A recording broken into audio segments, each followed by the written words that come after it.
Oh, hello, this is Tak Chung from Walk with Tak. Welcome to my YouTube channel. If you enjoyed this video, please like, subscribe, and share. Recently, one of my friends who came from Southeast Asia, and he asked me, do I have a simple recipe for stir-frying cuttlefish? And it turned out that I love cuttlefish as well. So about a month ago, when I was shopping at the Hong Kong Park to Shop supermarket that located in Aurora, I found some cuttlefish in their seafood section.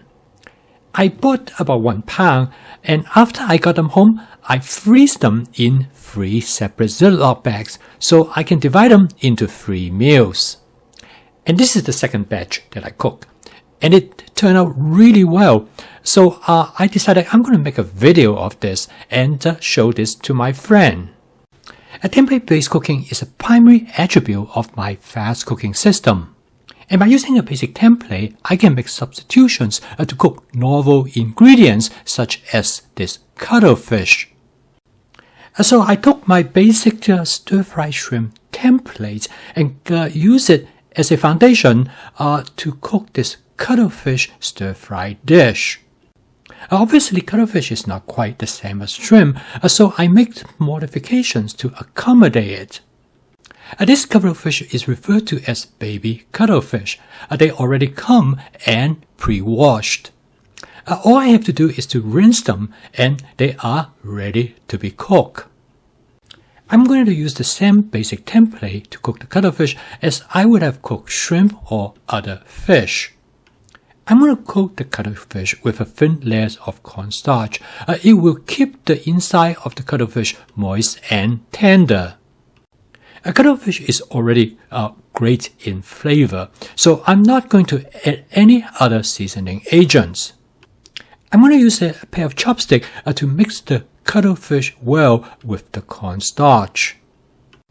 I know coating the shrimp and the fish with cornstarch will give them a nice, light, crispy texture.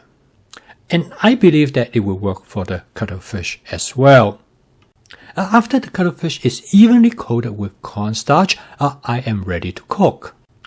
I cook this dish with my Cuisinart 14-inch stainless steel wok. After I heat up the wok, I add 2 tablespoons of cooking oil, and I use canola oil.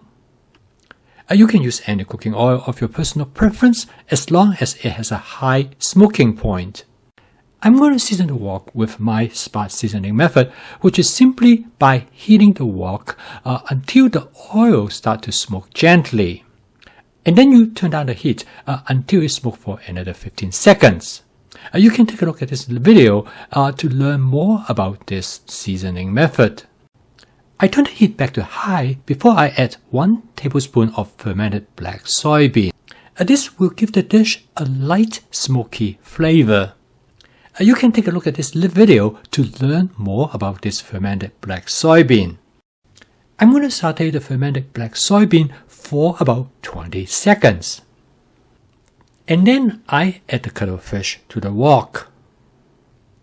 One of the challenges in cooking cuttlefish is to cook it to its perfect texture. If you undercook the cuttlefish, the texture will be too soft. If you overcook the cuttlefish, the texture will be rubbery. To achieve the right texture, you cook the cuttlefish for about 30 to 40 seconds, and you add some vegetable to the wok. For this dish, I'm going to add some julienne green bell pepper, and this is followed by some jalapeno pepper. The vegetable will prevent the cuttlefish from being overcooked. And next, I'm going to add some shredded carrot. This will provide both flavor and texture to the dish. I discovered adding the vegetable during this stage of the cooking process is critical in preventing the cuttlefish from overcook. The final ingredients that I add to the wok is some sliced tomatoes. And the order in adding this vegetable depends on how long I want to cook them. I add the vegetable that I want to cook the least toward the end. In this case, because I want the tomatoes only to be lightly cooked, so I add them toward the end. This method is known as sequential stir frying. Okay, now the dish is essentially done. I'm going to season it with 1 tablespoon of oyster sauce. The last but not the least is some chopped scallions. This will give the dish a light onion flavor and also provide some color. You might ask me, how do I choose different ingredients to include in this dish? The first criteria is based on the type of food ingredients I think that would go well with cuttlefish. Secondly is due to availability. Next, I'm going to create a light sauce by adding small amount of water to the wok. I look for area in the wok that have food ingredients burned to it, and then I use the wok spatula to scrape them off. This will return the flavor back to the dish. Cooking this dish is really fast. The cook time is a little bit over 4 minutes. This dish is a great demonstration of the application of the fast cooking system. And the word fast stands for flavor chasing, advanced prepping, stir frying, and template-based cooking. This dish is the embodiment of this 4 attributes of the cooking system. I do not have any prepping in cooking this dish because all the vegetable ingredients for this dish are already in my advanced prepping. In fact, advanced prepping governs the ingredients that I use to cook this dish. And as I mentioned earlier, with template-based cooking, I don't need a recipe.